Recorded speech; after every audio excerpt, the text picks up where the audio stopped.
Salam Bapak Ibu, saya percaya kita semua saat ini di dalam kasih pemeliharaan Tuhan. Hari ini kita akan belajar kebenaran firman Tuhan yang terambil dari Yeremia 9 ayat 23 sampai dengan 24. Firman Tuhan berkata, beginilah firman Tuhan, janganlah orang bijaksana bermegah karena kebijaksanaannya. Janganlah orang kuat bermegah karena kekuatannya. Janganlah orang kaya bermegah karena kekayaannya. Tetapi siapa yang mau bermegah, baiklah bermegah karena yang berikut, bahwa ia memahami dan mengenal aku, bahwa akulah Tuhan yang menunjukkan kasih setia, keadilan dan kebenaran di bumi.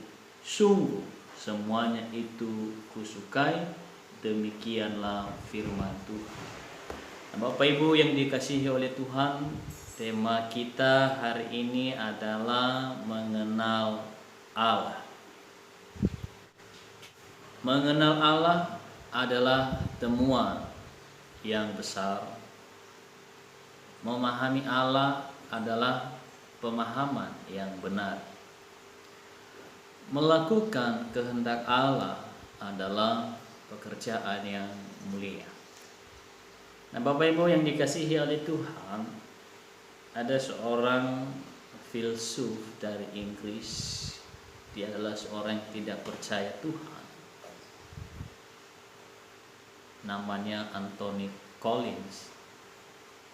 Suatu saat dia berpapasan dengan orang Kristen yang akan pergi ke gereja. Lalu dia bertanya, Allah yang kamu sembah itu besar atau kecil? Lalu orang Kristen ini menjawab dua-duanya. Dia begitu besar sehingga langit dan bumi tidak sanggup melukiskan, tidak sanggup memberikan pengertian.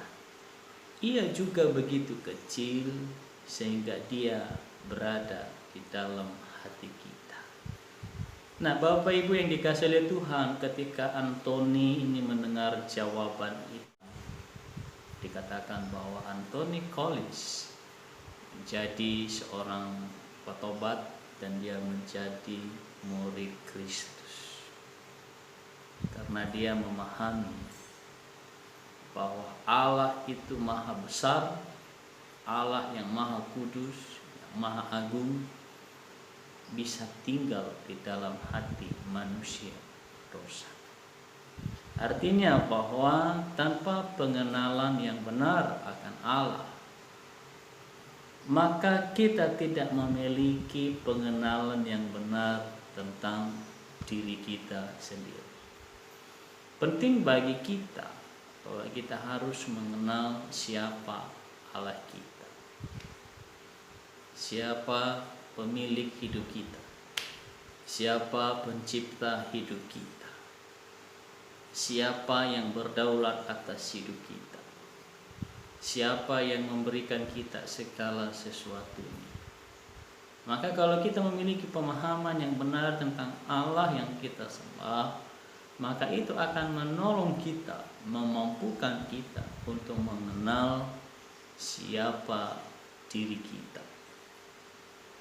Itu akan memampukan kita memiliki pengertian tentang diri kita yang sesungguhnya di hadapan Tuhan. Maka sekali lagi saya tegaskan, saya ulang, bahwa tanpa pengenalan yang benar akan Allah, maka kita tidak memiliki pengenalan yang benar tentang diri kita. Penting untuk kita memiliki pengetahuan, pengenalan Allah yang benar.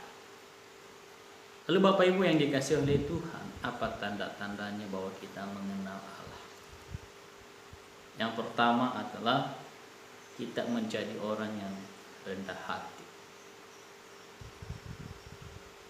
Kita memiliki karakter yang rendah hati. Kenapa? Karena kita sadar bahwa Allah lebih besar dari segala-galanya. Allah lebih mulia dari segala-galanya. Allah lebih hebat dari kita.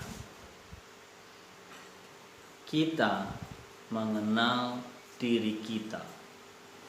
Tidak ada apa-apanya ketika kita memahami bahwa Allah yang kita sembah, Allah yang kita kenal adalah Allah yang hidup dan berdaulat. Maka yang pertama tadi adalah kita menjadi orang yang rendah hati. Rendah hati bukan hanya kepada Tuhan, tetapi juga kepada sesama kita. Yang kedua adalah tanda kita bahwa kita mengenal Allah, yaitu kita menuruti firman-Nya. Kita melakukan perintah-Nya. Kita menuruti kehendak-Nya. Kita hidup di dalam firman-Nya. Nah, pertanyaannya, bagaimana kita mau menuruti firman Tuhan? Jawabannya adalah bacalah firman Tuhan, bacalah Alkitab, renungkanlah firman Tuhan, dan lakukanlah firman Tuhan, dan lakukanlah setiap perintah-perintahnya.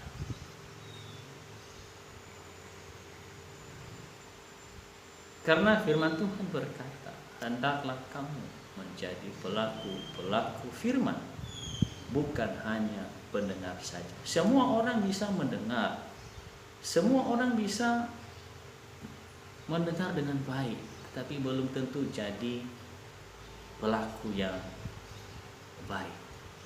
Tetapi firman Tuhan katakan, jadilah pelaku, bukan hanya pendengar saja. Yang ketiga adalah kita memuliakan Tuhan sepenuh hati. Ketika kita memahami bahwa Allah kita adalah Allah yang begitu besar, Allah yang mulia, Allah yang agung, dan kita sudah dijadikan menjadi miliknya, maka sudah seharusnya kita memuliakan Tuhan dengan sepenuh hati kita. Tidak setengah-setengah, tetapi ada penyerahan diri secara totalitas. Kita bergantung sepenuhnya kepada Tuhan. Kita menyerahkan seluruh keberadaan kita kepada Tuhan. Karena kita sadar milik kita bukan milik kita, melainkan milik Tuhan. Itulah sebabnya Paulus berkata bahwa hidupku yang kuhidupi sekarang bukan lagi milikku, melainkan milik Dia yang telah menyerahkan nyawanya. Nah, saudaraku yang dikasihi oleh Tuhan, mengenal Allah adalah temuan yang besar. Memahami Allah adalah pemahaman yang benar. Melakukan kehendak Allah adalah pekerjaan yang mulia. Kiranya kita menjadi pribadi-pribadi yang menemukan kehendak Allah, yang memahami Allah dan yang melakukan kehendak Allah. Karena itulah yang dikehendaki oleh Tuhan dalam hidup kita. Terima kasih. Salam.